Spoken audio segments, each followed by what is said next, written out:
Hindi raw dapat madaliin ang investigasyon sa korupsyon ayon yan mismo kay Pangulong Bongbong Marcos. Kasunod yan ng panawagan din ng grupo ng mga negosyante. Narito po ang report ni Maricel Halili. Kahit nagpaabot na ng pagkadismaya ang ilang business groups sa usad pagungdaw na investigasyon sa korupsyon, hindi ito pwedeng madaliin ayon mismo kay Pangulong Bongbong Marcos. Sabi niya, tapos na ang political na aspeto ng usapang korupsyon. Nasa legal na proseso na raw tayo. I get messages all day, every day. Ikulong mo na yan. Alam naman natin kung sino sila. Ikulong mo na. Kunin mo lahat ng pera nila. Pagbenta mo na yung mga bahay nila, ibalik sa ano.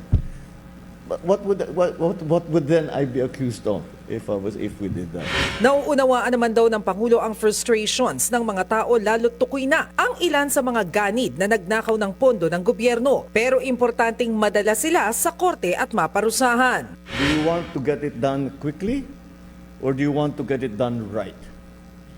That's the choice that we have.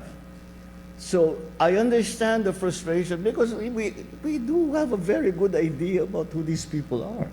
Ayaw namang magkomento ni Pangulong Marcos sa desisyon ng Independent Commission for Infrastructure na i-livestream na ang kanilang investigasyon.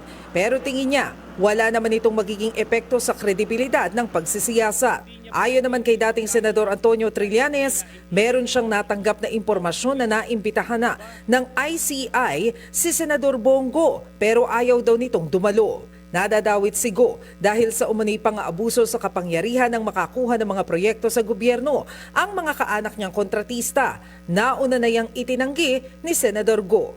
Nilinaw naman ni ICI Executive Director Attorney Brian Osaka na wala pa silang pinadadalang imbitasyon kay Go para tumayong resource person sa kanilang investigasyon. No plans yet, but we will let you know once the commission decides to invite Senator Bongo. Sa ngayon, nag-issue ng ikalawang sabina ang ICI kay dating Ako Bicol Party List Representative Zaldi Co na dawit din sa maanumalyang flood control project. Nagbabalita mula sa Frontline, Maricel Halili, News 5. Mga kapatid, ako po si Ruth Cabal. Dito tayo sa totoo, dito tayo sa True FM.